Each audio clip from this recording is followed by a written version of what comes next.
اللہ کے نبی نے کیا فرمایا؟ لعن اللہ الیہود والنصارى اتخذوا قبور انبیاء مساجدا. یہ بخاری شریف کی حدیث ہے. اصح الکتب بعد کتاب اللہ، جو قرآن کے بعد صحیح کتاب ہے. انہوں نے اپنے انبیاء کی قبروں کو سجدہ گاہ بنا لیا. اب کہتے ہیں نا بتوں کی عبادت کرتے تھے، لیکن اللہ کے نبی نے کیا فرمایا؟ یہودیوں اور عیسائیوں پر اللہ تعالیٰ کی لعنت ہو، انہوں نے انبیاء کی قبروں کو سجدہ گاہ بنا لیا. اور آپ نے فرمایا اللہم لا تجعل قبری وثنا یعبد، کہ یا اللہ میری قبر کو بت نہ بنانا،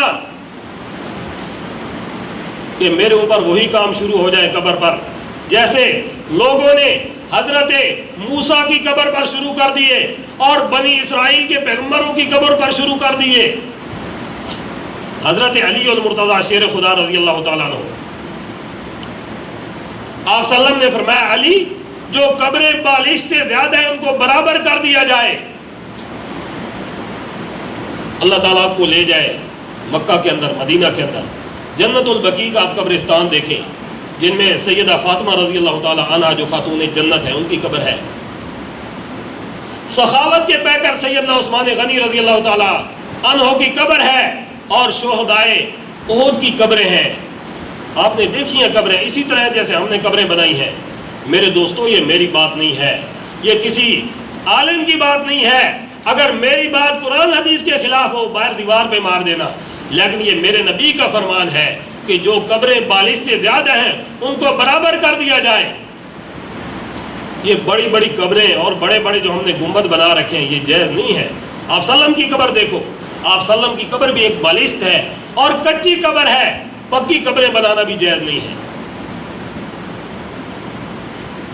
تو بات کیا کر رہا تھا کہ جو الہ ہوتا ہے جس کی عبادت کی جاتی ہے اس کے اندر دو صفتوں کا ہونا ضروری ہے، کہ وہ مشکل کشا بھی ہو، حاجت روا بھی ہو، اور یہ پہلی صفت ہی. دوسری صفت یہ ہے کہ وہ عالم الغیب بھی ہو، غیب کا جاننے والا ہو. غیب کسے کہتے ہیں؟ اب یہ میرے پاس ایک رومال ہے، میں آپ کو مثال دے کے سمجھاتا ہوں. یہ رومال ہے، یہ کس فیکٹری سے بنا، اس کے بعد کس دکان پہ آیا، اور اس کو لانے والا کون تھا، اسے آگے کون لے گا، اور یہ میرے پاس کتنے دن رہے گا، اور کتنی دفعہ یہ استری ہوگا. اس کو علم غیب کہتے ہیں. ایک ہے اطلاع علی الغیب، ایک ہے علم غیب. ان دونوں کے اندر فرق سمجھیے. اطلاع علی الغیب یہ ہے کہ رب العالمین اپنے نبیوں کو غیب کی خبریں بتاتا ہے.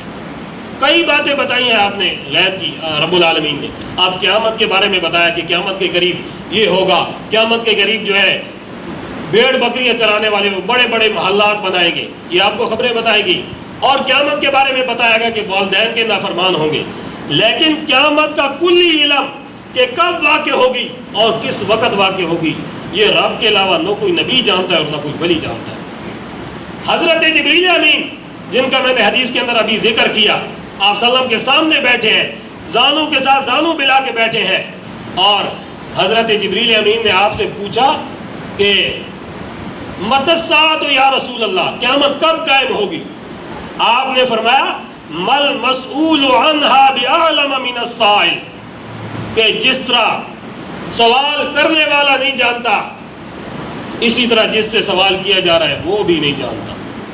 قیامت کی خبریں آپ نے اسی حدیث کے اندر آگے بتائی، لیکن قیامت کا کلی اور حتمی علم صرف میرے رب کو ہے، اور غیب کا علم نبیوں کو بھی نہیں ہے. حضرت ابراہیم علیہ السلام بیٹھے ہیں اور فرشتے آتے ہیں حضرت ابراہیم علیہ السلام کے پاس، انسانوں کی شکل میں آتے ہیں. اٹھاؤ قرآن کریم اور گھروں میں جا کر ترجمہ دیکھنا. وَلَقَدْ جَاءَتْ رُسُلُنَا إِبْرَاهِيمَ بِالْبُشْرَىٰ قَالُوا سَلَامًا قَالَ سَلَامٌ فَمَا لَبِثَ أَن جَاءَ بِعِجْلٍ حَنِيذٍ. حضرت ابراہیم علیہ السلام نے ان کو انسان سمجھ کر ایک بچڑا تیار کیا.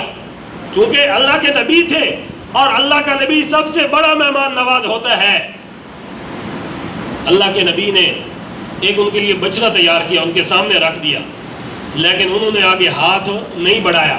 چونکہ فرشتے تھے، فرشتے تو کھانے پینے سے پاک ہوتے ہیں. فَلَمَّا رَأَىٰ أَيْدِيَهُمْ لَا تَصِلُ إِلَيْهِ نَكِرَهُمْ وَأَوْجَسَ مِنْهُمْ خِيفَةً. حضرت ابراہیم علیہ السلام کہنے لگے یہ میرا کھانا نہیں کھا رہے، شاید یہ میرے دشمن تو نہیں ہے.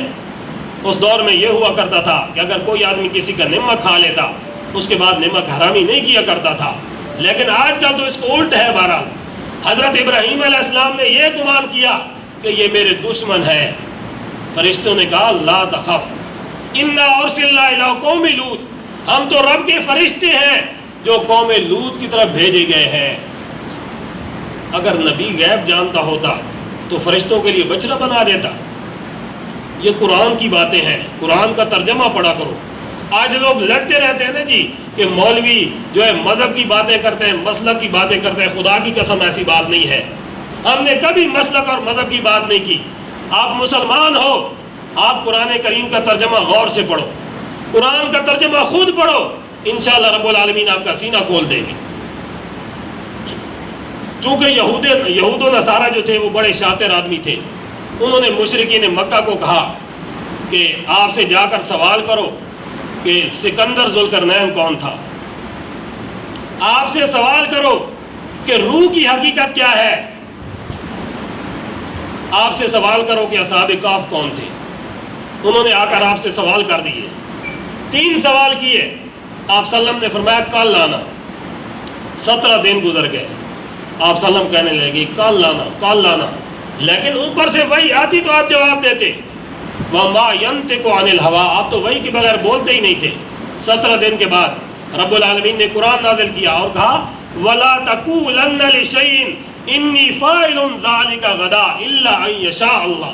آپ کسی کے بارے میں نہ کہا کریں کہ میں کل کروں گا، إِلَّا أَن يَشَاءَ اللَّهُ.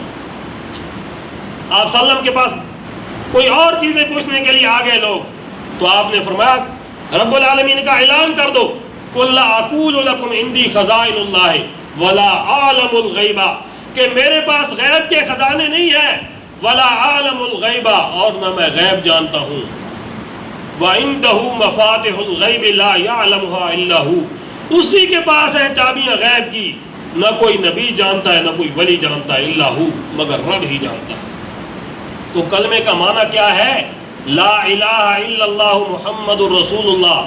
رب کے علاوہ کوئی الہ نہیں ہے، رب کے علاوہ کوئی مشکل کشا نہیں اور عالم الغیب ہی نہیں ہے. یہ کلمے کا معنی اچھی طرح پکا لو. ہم نے لفظوں کو تو رٹ لیا ہے لیکن کلمے کا معنی ہمیں پتہ نہیں ہے. میرے